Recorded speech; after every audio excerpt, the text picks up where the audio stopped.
Olá pessoal, tudo bem? Sou eu de novo aqui, professor de Química, Alexandre. Tudo bem com vocês? Então vamos lá iniciar o nosso módulo 1 do nosso curso. Sejam muito bem-vindos. Pois bem, gente, então aqui estudo da Química, né? Você sabe muito bem que Química é uma ciência que acaba aqui entrando em outros conteúdos, como suporte, né? Mas Química trabalha com o que, basicamente? Qual é o objeto de estudo da Química? Se eu fosse definir Química com uma única palavra, eu diria que Química trabalha com matéria. O que vem a ser matéria? Então, lá daquela definição antiga que você já deve ter ouvido, matéria é tudo que possui massa e ocupa lugar no espaço. Então, pressupomos aí, uma rocha é matéria, água é matéria, o próprio ar é matéria. Como assim, professor? O ar é matéria? Sim, o ar é matéria, porque o ar ocupa lugar no espaço e tem uma massa, baixa, mas tem. Ok? Mas além da Química trabalhar em entender, compreender a matéria, nós nos preocupamos em transformar essa matéria, modificar essa matéria. Então o grande lance da Química é trabalhar com matéria e suas transformações, modificar, visando com isso melhorar a qualidade de vida da população. Então a Química tem essa função, a função de melhorar as nossas vidas, tá certo? Pois bem, quando a gente mexe com matéria então, né, e transformação, vamos falar de fenômenos físicos e fenômenos químicos. O primeiro, que eu falei, fenômenos físicos, transformações físicas, são aquelas que não irão modificar a composição da matéria. Então você pega lá um bloco de gelo. Quando esse bloco de gelo derrete, sofre fusão, a água que estava no estado sólido continua sendo água. Foi uma transformação que não modificou a estrutura íntima da matéria. Então isso corresponde a uma transformação física, a um fenômeno físico. Pois bem, então um exemplo que nós temos importante seria aí as mudanças de estado físico da água. Acompanhe aqui, por favor, pessoal. Então temos aqui, né, mudanças de estado físico, temos água no estado sólido, água no estado líquido e água no estado gasoso. Vejam bem, esse S de sólido, líquido e gasoso é um padrão internacional para representar. Note que o símbolo da água, temos aqui o hidrogênio maiúsculo, oxigênio maiúsculo, e esse 2 é o índice. Esse índice atomístico corresponde à quantidade de hidrogênio. A minha pergunta agora é a seguinte, vamos levar isso aqui para uma questão maior, para uma questão ambiental, por exemplo. Quando você falar na reportagem, tivemos um problema com o derretimento de calotas polares lá no Polo Sul ou no Polo Norte. O que faz com que esse bloco de gelo derreta? O que induz esse derretimento? Na verdade, é a temperatura que está aumentando na região. Sobretudo, a água do mar vem um pouco mais quente, acaba derretendo embaixo desses blocos de gelo e acabam desmoronando. Então, quando você vai mudar de estado, tem uma coisa importante, relacionar com energia. Quando você quer derreter um bloco de gelo, tem que fornecer energia, ok? Então, temos aqui, vamos passar a água do estado sólido para o estado líquido. E a esse processo damos o nome de fusão. A conversão da água do estado líquido para o estado gasoso chamamos vaporização. Vaporização. Note que para você promover a fusão ou vaporização, você tem que fornecer energia ao sistema. Então, colocando no sistema energia, você promove fusão e vaporização. Olha o que é mais incrível agora. Quando você quer fazer isso pelo caminho contrário, a energia que entrou para promover a vaporização, ela vai dissipar, ela vai sair para voltar a ser o que era antes. Então, isso na química é impressionante, né? Na química, os processos inversos correspondem a energias inversas. Quando eu vou retornar, então, da água do estado gasoso para o estado líquido, esse processo chama-se condensação. E a condensação acontece quando o vapor da água suspenso libera energia e acaba juntando, condensando. E aí converte em estado líquido. Ao mesmo tempo, a água líquida pode voltar a ser sólida quando perde energia. Esse processo chama-se solidificação. Você deve estar aí se perguntando, professor, parece que eu ouvi lá que tem mais uma conversão, uma ou duas, né? Que é a passagem direta do estado sólido para o estado gasoso, sem virar líquido primeiro. De fato, existe. Então essa conversão chama-se sublimação. É uma conversão que é do estado sólido, que vai passar para o estado gasoso sem converter-se em líquido primeiro. Isso chama-se sublimação. E o contrário também existe, né? Você pode sair do estado gasoso e voltar para o estado sólido por um processo que recebe o mesmo nome, sublimação, ou, se você preferir, ressublimação. Vamos citar aqui então alguns exemplos. Primeiro exemplo, você conhece naftalina, né? Aquela bolinha que você usa no guarda-roupa, no armário, para evitar traça. Quando está no mês mais quente, você percebe que fica aquele odor de naftalina, aquele cheiro de naftalina, ela vai desaparecendo mais facilmente. A naftalina, ela consegue a 25 graus, 26 graus, sair do estado sólido e virar gás, sem derreter, ela acaba desaparecendo, né? Ao mesmo tempo, não existe as chuvas de granizo? As chuvas de granizo acontecem quando o vapor d'água suspenso, em vez de sólido que fazer, ele vai ressublimar, ele fica sólido de uma única vez. Então são exemplos do seu cotidiano.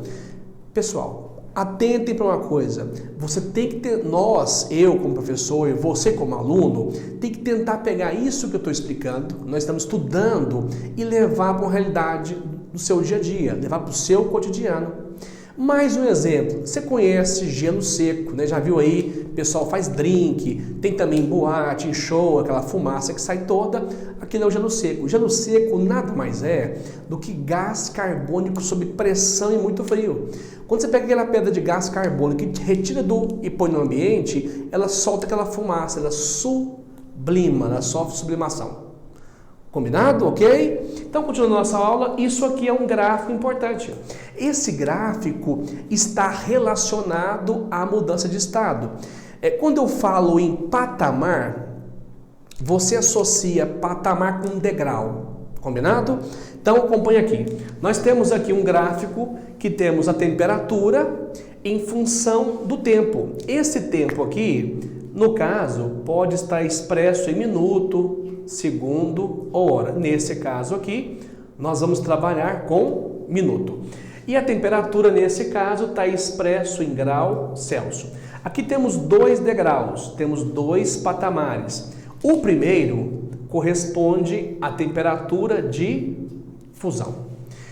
O que corresponde à fusão? Se você observar a imagem anterior ali, fusão é a passagem do estado sólido para o estado líquido. Então isso quer dizer que nesse patamar, nesse degrau, eu tenho a transição de sólido mais líquido, que no caso da água é 0 graus Celsius, 0 grau. Vamos então colocar aqui, ó, a fusão no caso da água corresponde a 0 graus Celsius. Ao mesmo tempo, esse segundo patamar corresponde à ebulição, que nessa imagem chamamos de quê? Vaporização. Desse modo, eu posso afirmar, portanto, que aqui é a transição de líquido para o gás. Muito bem. Isso é importante por quê? Porque quando você vai trabalhar aí, não é só com água, pode ser com álcool, com metal, com ferro, com ouro, você tem dois referenciais. O primeiro referencial é a fusão. O segundo corresponde à ebulição.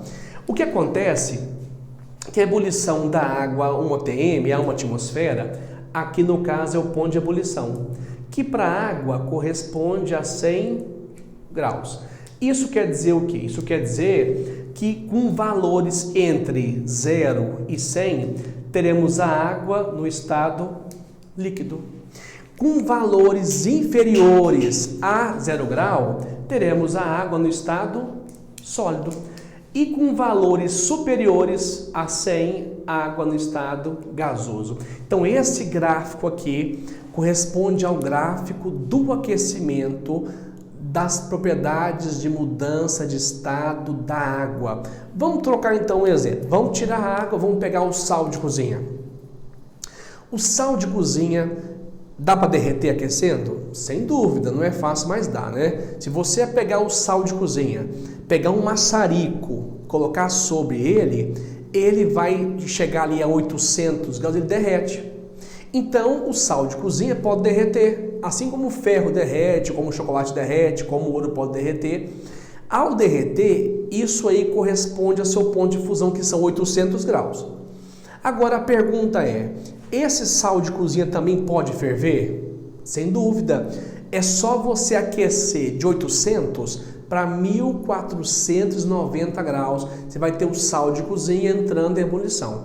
Então atentem para uma coisa, não é só a água que cabe nesse gráfico, e qualquer substância cabe nesse gráfico, ok? Importante também, isso está ocorrendo em função do tempo. Então vamos supor que iniciou aqui no tempo 10 minutos.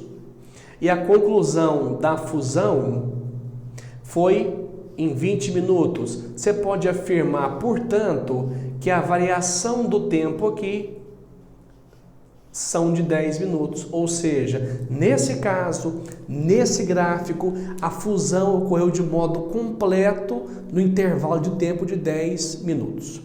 Ok? Maravilha. Vamos entender agora mais uma coisa. O que seriam propriedades da matéria, né? A matéria tem cor, pode ter cheiro, pode ser mais viscoso, pode ser sólido, né? Então, propriedades específicas da matéria. A densidade é uma delas.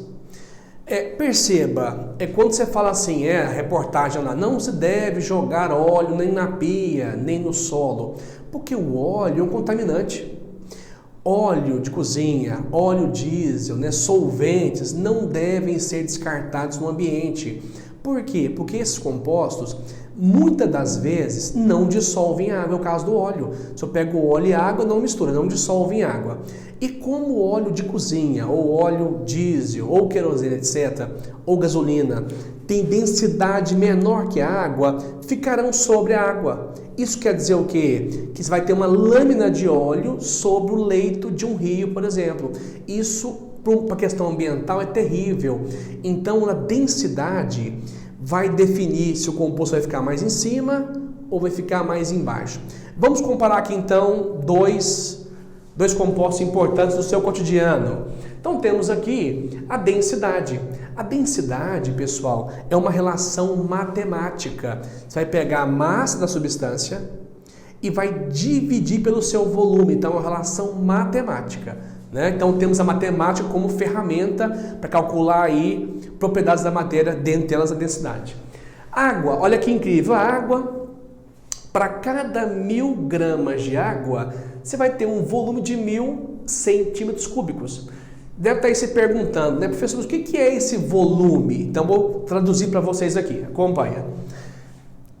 Essa unidade de volume quer dizer o seguinte, que se eu tiver um cubo com aresta de 1 centímetro, eu vou ter 1 centímetro de largura, 1 de comprimento e 1 de altura.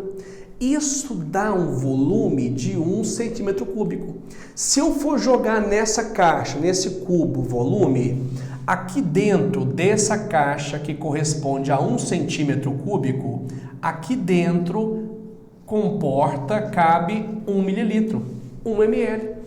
Isso quer dizer então que a água, 1000 gramas de água, ocupa 1000 ml. A água tem densidade igual a 1. Se você pegar uma caixa d'água na sua casa lá, uma caixa de 1000 litros de água tem 1000 quilos, cheia de água. Quando você vai, então, dimensionar uma laje para a sua casa, o engenheiro tem que levar em conta essa carga na sua laje. Ele não pode fazer uma laje que não suporte 1000 quilos, porque naquele espaço ali vai ter 1000 quilos. Você pega uma caixa d'água de 2000 litros, a massa de água que vai estar ali são de 2000 quilos. né? São de 2 toneladas, é muita coisa, concorda? Então vamos calcular a densidade da água. Fica 1000 sobre 1000. Vai anular aqui, ó. Corta o 0. Ficou 1 sobre 1. Portanto, a densidade da água é 1 grama por centímetro cúbico. Comparando agora a água com o etanol, né? O etanol é o álcool comum, está nos carros aí, bebida alcoólica, também como solvente, aquele álcool de limpeza do dia a dia, é o etanol, é o álcool comum, é o álcool etílico. Note a diferença que tem de densidade do álcool para a água. Se eu pegar 1 litro de água, dá 1000 gramas, 1 quilo. Se eu pegar 1 litro de etanol, não dá 1000 gramas, vai dar 790 gramas. Se eu pôr então uma balança de equilíbrio, 1 litro de água e 1 de álcool, vai pender para o lado da água, porque a água é muito mais densa do que o etanol. Calculando aqui a densidade do etanol, vai ficar aqui, portanto, dividindo, eu tenho 79 por 100. Então, vou colocar 0 aqui e vírgula. E passo a ter 790 por 100. Isso vai dar 0,79 grama por centímetro cúbico. Temos, portanto, uma propriedade específica, né? Densidade, pessoal, é uma propriedade específica. Fala para você assim, ó, tem 2 recipientes com líquidos incolores. Numa mão tem água, ou tem etanol. Visualmente, eu não sei qual que é qual, não sei que eu vá cheirar, né? Mas visualmente é impossível. Mas, se eu de repente colocar numa balança, aquele que tiver uma massa superior é o mais denso, portanto seria a água. Ao mesmo tempo, relacionar propriedade específica com densidade é importante. Olha que incrível, enquanto a água entra em ebulição a 100 graus Celsius, o etanol entra em ebulição a 78 graus. Então, 78 graus é o ponto de ebulição do etanol. Também, no caso, é uma propriedade específica. Observe que entender as propriedades nos possibilitam entender o que a química representa nessa parte de derretimento, de fusão. Pega um chocolate, por exemplo. Chocolate é delicado, você põe na mão ele derrete. Então, o chocolate tem um baixo ponto de fusão. Já se eu pegar o sal de cozinha e pôr na mão, não vai derreter, porque para derreter, para sofrer fusão, tem que estar a 800 graus. Essa etapa 1 nossa, então, é em relação a propriedades físicas. Mas aí, professor, eu quero que você me conta como é que são as propriedades químicas, né? As propriedades químicas têm a ver com reatividade. Por exemplo, enquanto o processo físico tem água lá sólida, líquida e gasosa, no caso de uma reação química, eu vou modificar a composição. Por exemplo, você pega lá o ferro. O ferro pode sofrer ferrugem, oxidação. Então ele está modificando a sua composição.